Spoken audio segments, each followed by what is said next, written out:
आज आपण बनवणार आहोत मेथीचे पराठे. त्याच्यासाठी लागणार साहित्य बघा, इथं मेथी धुवून चिरून घेतलेली आहे, तीळ 2 चमचे, थोडासा लसूण, जिरे, 4 मिरची, तुम्ही कमी जास्तही करू शकता, चवीनुसार मीठ, हळद, आपली महाराष्ट्रीयन लसणाची चटणी थोडी, धने पावडर, तेल, बेसन अर्धी वाटी आणि ह्या वाटीप्रमाणे 2 वाटी आपलं गव्हाचं पीठ.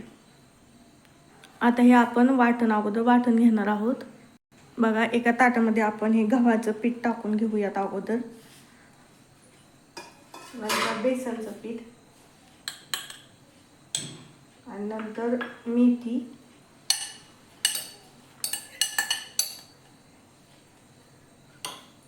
मीठ आणि हळद,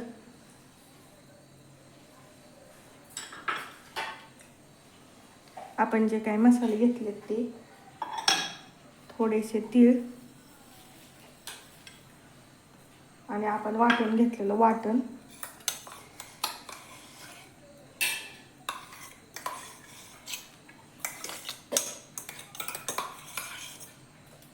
बघा, आपल्याला आणि थोडंसं तेल टाकायचंय बघा.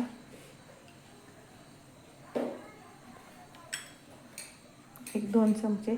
आता हे आपण व्यवस्थित सगळं अगोदर याला मिक्स करून घेऊयात आणि नंतर मग पाणी घालून व्यवस्थित ह्याचा डो बनवून घेणार आहे.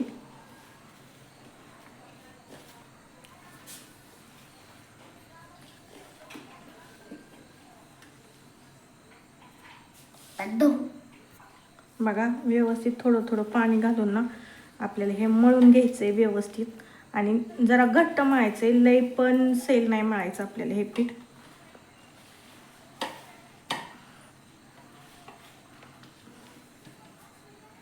बघा, अशा प्रकारे आपला हा डो तयार झालेला आहे. आपण एक 10 ते 15 मिनिटासाठी रेस्ट करण्यासाठी ठेवणार आहोत. बघा, एक 15 ते 20 मिनिटं झालेले आहेत. आता आपण पराठा मस्तपैकी लाटून घेऊया. बघा, पीठ पण मस्त आपलं भिजलेलं आहे. याचं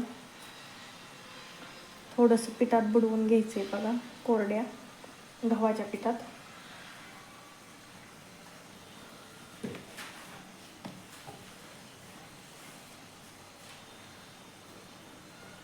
व्यवस्थित गोल गोल असं लाटून घेऊयात आपण याला.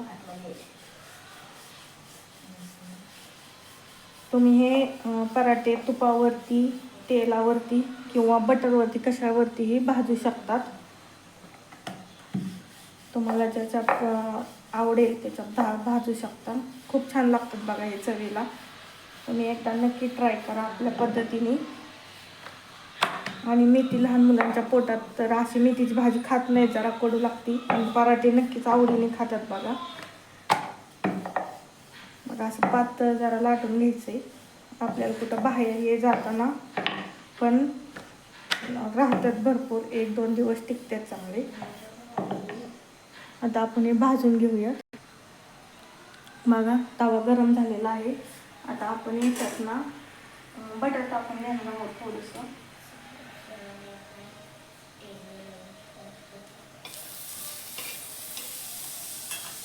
आणि पराठा टाकून घेऊयात.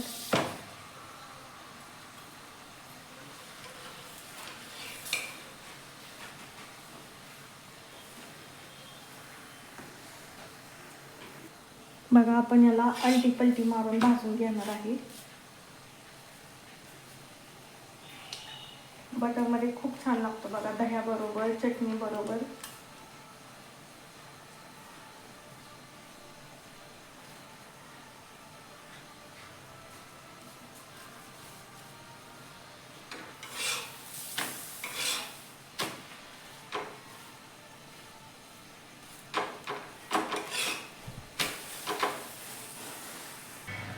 बघा, अशा प्रकारे आपला पराठा भाजून झालेला आहे चौकडून. आता आपण काय करूया, सगळे पराठे अशाच पद्धतीने बनवून घेऊयात. चला, तर मग आपले रेडी झालेले आहेत मेथीचे पराठे. तर या खायला. आपल्या चॅनलला लाईक, शेअर आणि सबस्क्राईब नक्की करा.